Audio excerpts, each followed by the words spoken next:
শহীদ president Ziaur রহমানের একমাত্র সন্তান তারেক জিয়ার সঙ্গে আমার একসাথে বসে কথাবার্তা হয়েছে। হাজার হাজার আওয়ামী লীগের নেতা কর্মী, মসজিদ মাদ্রাসা কমিটির পরিচালক, এই দেশের হাজার হাজার আওয়ামী লীগের নেতা কর্মী আছে যাদের যাকাতের দ্বারা মাদ্রাসাগুলি চলে।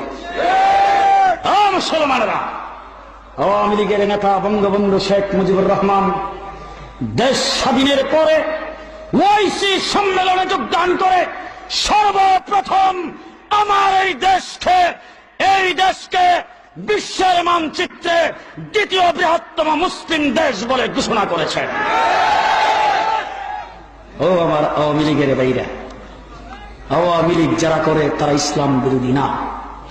কাকরাইল মসজিদের জায়গা বঙ্গবন্ধু শেখ মুজিবুর রহমান সাহেব বরাদ্দ দিয়েছেন, ইসলামিক ফাউন্ডেশন দিয়ে শেখ মুজিবুর রহমান সাহেব করেছেন।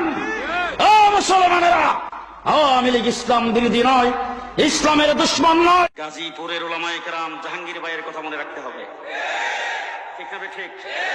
আল্লাহ ওনাকে দেশ এবং দ্বীনের খেদমত করার জন্য আল্লাহ ওনাকে প্রস্তুত করুক। সকলে বলেন আমিন।